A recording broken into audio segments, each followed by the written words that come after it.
So let's look at an example of creating a class level generic in Java. So I've got our Hello World project open, and we've got our printer class here. And what I'm going to do here is I'm going to pretend like we want to make printer be able to have a type of print cartridge. So we want to have different types of printers. What we don't want to have to do is to re-implement printer and make a printer called black and white printer and another printer called color printer.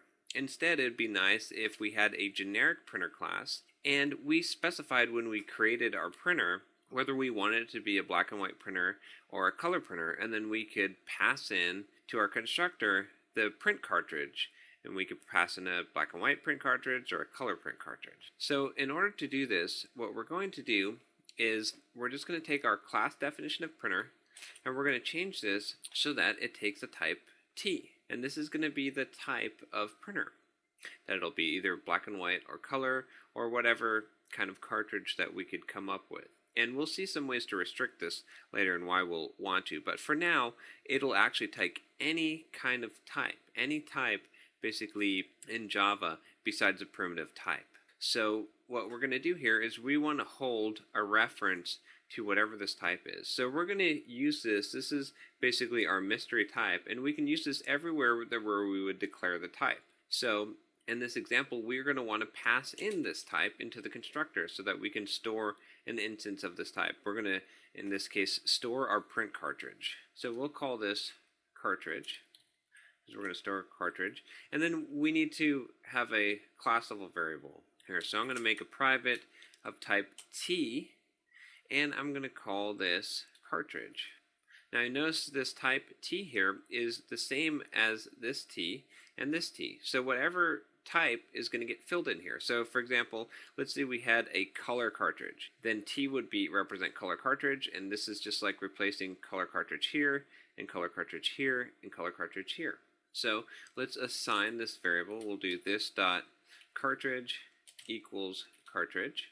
And so now we're storing a reference to whatever cartridge gets passed in. So let's look at the syntax real quick of how we would actually use this. So I'll go to our main program here, and let's change this a little bit. We had our machine example in here. Let's go to printer, and in fact, let's just declare this as a new printer here. So when we declare our printer type, we use these angle brackets to say what the type will be. And in this case, we're going to do something like a color cartridge. We haven't declared this type yet, but this is a type that we could use here, and we'll call this printer. And then when we do our new printer, we do the same thing here.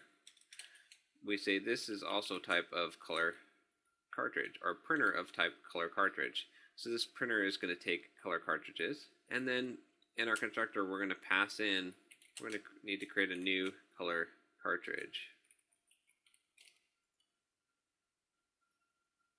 And so you can see here, this is the kind of syntax that we're going to use here. We still need to create a class called color cartridge, but you can see that in order to use a generic class, we have to specify what the type is. Because remember, in our class here, it's of type T. We don't know what T is. So when we actually use the class, we're specifying what the type is, and then that type is going to basically represent T for this instance of the class. Remember the difference between a class and an object. This object is going to get created and it has a type known.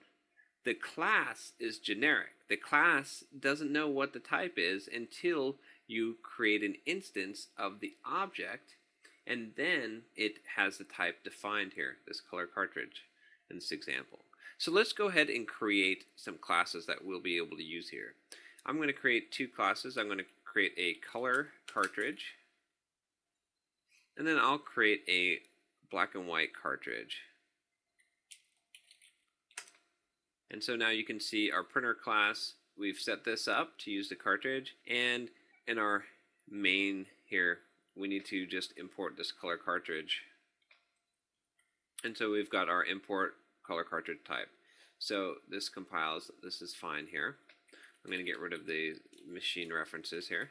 Now let's actually use this, and this is going to have a little bit of a limited use right now until we find a good way to use it. So we'll go into our printer class, And what we're going to do here is we're going to use this cartridge, and we're just going to use this in a very simple way.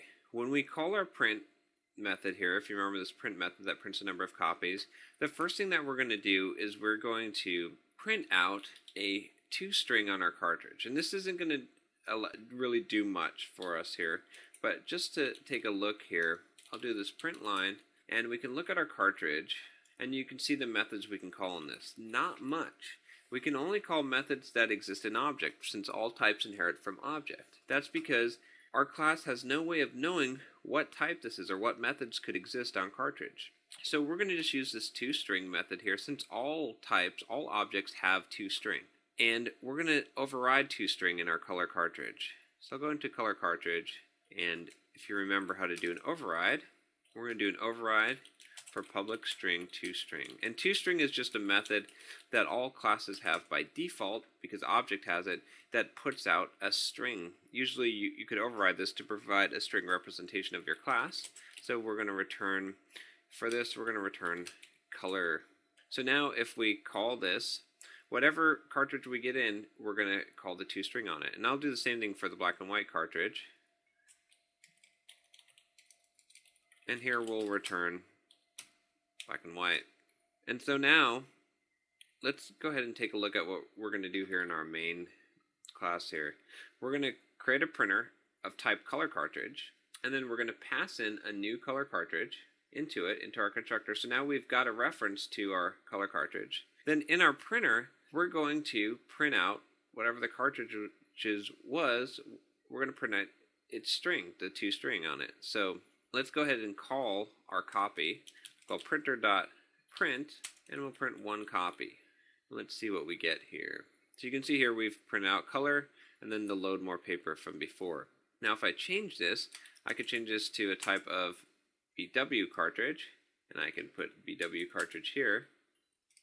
And now we've got a black and white cartridge. If I run this, you can see it's printed BW for black and white. Now typically we would do more with our type here, but in this case we're making it so that we can have a printer that accepts multiple types. It can be typed when we create our printer. And the funny thing that you'll find here is this isn't really useful yet. Now if we were creating some kind of collection where we're holding a lot of different cartridges and they all needed to be the same type, and we kept on adding them to the printer and then getting them back out, then this would be useful using generics here. But what you'll find is as we restrict the generics, and I'm going to show you how to do that in a little bit here, then we'll actually be able to get some real good use out of this. And the reason why we're not able to get much out of this yet is because we can only call so many methods on the cartridge. We can only call the methods that are to object. So now let's take a look at how we can create a generic method. And again, this isn't going to be extremely useful at this point until we're able to restrict the generic method. And I'll show you how to do that next. But first, let's just look at the basic syntax of this. And you'll just kind of have to bear with me here to see that this example will show you how to do this, but it's not going to really give you a lot of value yet. So let's create a method that is going to allow us to print using a different print cartridge than what the printer is configured with. If you remember, we made our printer be able to take a type, and that'd be the type of the cartridge. But let's say we want to have a print method that would print, you could specify a cartridge. Think about inserting a cartridge just for a temporary print. So one thing that we need to do when we declare our generic method is we need to specify what the generic is going to be right here after the public, before the type, before the return type. So I'm going to use a different letter here. I'm going to do U here instead of T, because we're already using T in our class to make this a separate type. And this U is only going to exist for this method. It's not going to exist outside of here. The T exists in all the methods. It's the type that's defined for that class. But this U is going to exist just for this method invocation. So you could call this method multiple times and pass in a different type for U. Then we're just going to declare our method. We're going to call this print using cartridge. And then we're going to say it's of type U, whatever the type that you want to use. And we'll call this cartridge. And then we'll have a string, which will be our message to print.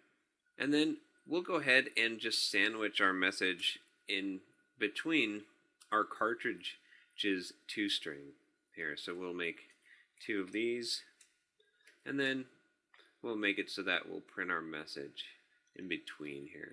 So let's take a look at how we can actually use this. This is the basic syntax. You have our type, and then you're passing in the type as a parameter. So let's see if we actually call this. Instead of calling print, we're going to call print using cartridge, and then we're going to do a different cartridge than what our printer is. We're going to do a new color cartridge. And we'll pass in a message hi. And one thing that you'll notice here with the method is it auto-infers what the type is. So I didn't specify the type. I didn't do this. I didn't say color cartridge. Because I don't need to do that, because Java's smart enough, the compiler is smart enough to figure out that, okay, if you've passed in a type of color cartridge here, then this U, I'm going to replace this with color cartridge. And so everywhere in the code where I see U, I'm going to use color cartridge instead. So let's go ahead and run this and see what happens now. You can see here we're actually using a color cartridge because it printed the color, the toString for color, and then it printed a hi and then color again. And so we have auto-inferred this type, we have our generic method, and our generic method is using whatever type we pass in here. And now before we get into actually using the bounding to make it so that we restrict our type, I'm going to show you why we're going to need to do this real quick. So in this method, there's nothing that's stopping us from doing something like this. See, 3 is a type of integer. It's a type, so when we go to our print using cartridge, this U is going to be integer, or big integer, because this is the boxed version of an integer, because it has to be an object. So now we're going to be using an integer here, which is not a type of cartridge at all. And if I run this, you can see it's printing 3, which is strange. It doesn't make much sense here. So it'll take any type here, basically any class.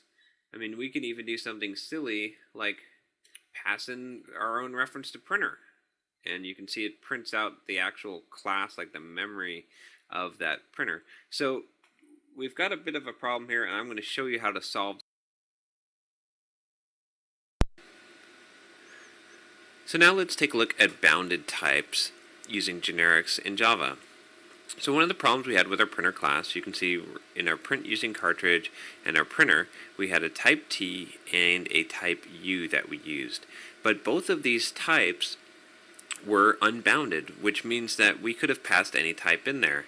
And you can see that when we used our print using cartridge, we were able to pass in a number, we were able to pass in a printer, we were able to basically pass in anything we wanted, and it didn't complain. We could use that type just like we could use a print cartridge. And because of that, we are only able to call the toString method on our cartridge, because we basically had to be reduced to the lowest common denominator. Since any type could be passed in, we could only use methods that were available on every type, and so the only method that really made sense was toString, so we were kind of restricted to use toString here.